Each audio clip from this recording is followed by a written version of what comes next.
So during the Trump years, one of the questions have been who will be the next Donald Trump? And there have been a lot of different folks who have been potentials.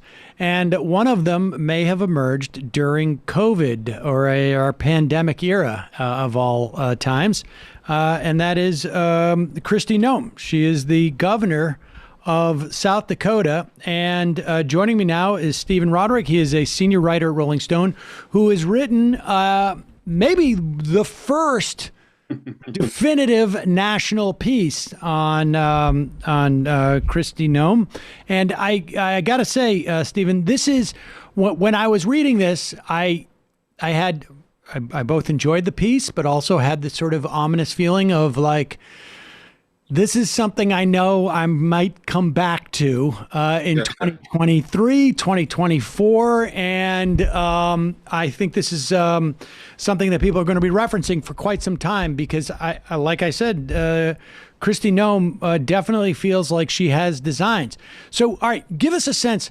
How much time did you spend out in South Dakota and during when? I spent most of January and early February there. I detoured for a couple days to take the Rapid City to Washington shuttle for the inauguration, but then came straight back. So I was probably there on the ground 21, 22 days. And so give us a sense of, where was Kristi Noem pre-COVID? I mean, I don't, maybe a function of living through a pandemic, but I don't have like any big memories of her prior to really the mid 2020. Yeah, she was just elected governor in 2018.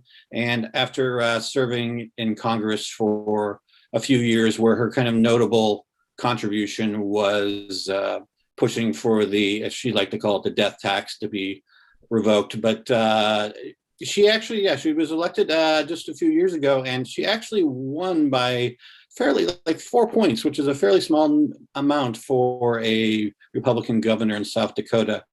And even then, there was at least some sense of whether or not, generally the South Dakota governors are very, very South Dakota centric. They don't travel a lot. They don't go to other states. They don't campaign for other people.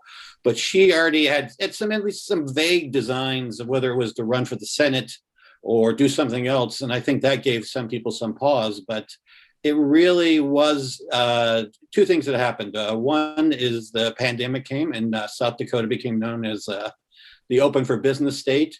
And she became good friends with longtime Trump operative Corey Lewandowski, who I think has filtered Noem through his kind of kill or be killed approach to politics.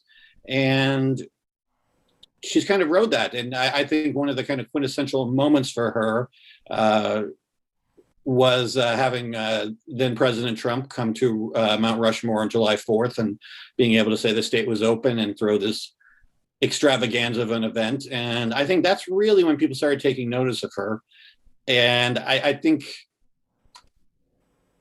for Republicans, she's like catnip in the sense that she's like sort of like screw the facts, she'll go after Dr. Fauci or Dr. Birx saying, oh, they changed their mind so much, when in fact, it's the middle of a pandemic, the events are evolving, the data is evolving. So changing your mind or, adjusting your point of view should be seen as a plus. But to her, it's seen as just, a very anti-intellectual, anti-expert approach, which is scary for America, but it plays very well with the Trump base. And one of the things I learned from your piece was that at that July 4th visit from Donald Trump, she handed him a replica of Mount Rushmore, but with Donald Trump's face on it. So she clearly understood who she was dealing with. Right. All right, let's go through that though. I mean, you suggest that her theory was at the beginning of COVID that, and like you say, people were learning about this pandemic as it goes along, but there's less than 900,000 people in this state. It is, it is what, the 15th biggest state in the country? From a geographic point of view, it's in the mid-teens. Yeah.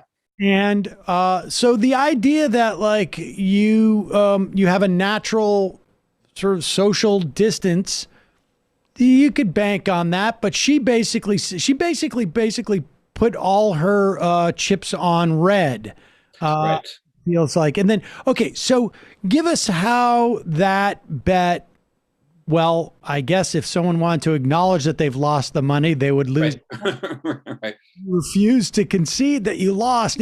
Right. Chips off. Maybe you didn't lose. Well, a couple things. A couple of doctors I talked to while I was in South Dakota said anybody who had the impression that a pandemic was not going to find kind of the quiet places and the small corners of the United States was foolish. And I think she believed, as you were just mentioning, the built-in spacing and rural nature of South Dakota, that, we're not going to have an outbreak like they have in the Northeast or a crowded place. So that was her initial rolling of the dice. Go ahead. Well, let me just ask you this. Doesn't she have isn't there some type of apparatus in South Dakota, like a medical apparatus, like the state health director? Yeah, there's a state health department official, but it's in a mini version of Trump. You watch some of those Trump news conferences and you see, back 6-8 months ago, Dr. Birx just kind of having a perplexed look on her face, or Dr. Fauci coughing into his hand or something at a outrageous moment. I think, if you go back and look at some of the press conferences she did when the COVID rate was low in South Dakota, some of those health officials have kind of that hostage look behind them. And then what happened was two things. Was one, the virus, as doctors always predicted, found everywhere in America. And also she promoted the annual Sturgis motorcycle rally, which, according to the people I talked to, again, as you were saying, it's a state of 900,000, brought 330,000 visitors to the state. And shockingly, after that, their cases just started skyrocketing over the next 4 or 8 weeks. And then, as I mentioned in the piece, because it's hard to quantify this, and you talk to different scientists and they have different numbers. This is not even talking about the cases that these people who came to Sturgis went back to their states and spread. This is just within South Dakota. And, it went from, I think it was 94 dead at the time of that, of the Rushmore speech, and which was followed a couple weeks later by Sturgis, to a situation where I mentioned in the story, where now, it's even changed a little bit since we closed the story, where 1 in 470 South Dakotans have died of it. More than 1 in 8 have been infected by it. And the example I give is that San Francisco County, which is basically San Francisco, which is, anybody who's been to San Francisco, it's a very compact area, apartments, skyscrapers. They have a death per capita rate 4 times less than South Dakota does. And you'd be hard pressed once you get out of Sioux Falls or Rapid City, finding any building higher than 8 or 10 floors that is not a grain elevator. So just to reiterate, the Sturgis bike event, and I remember when that motorcycle event was like in the lead up to it, and people were basically, there was about as much alarm about that, I think, as you could have for anything that I've ever heard happened in South Dakota.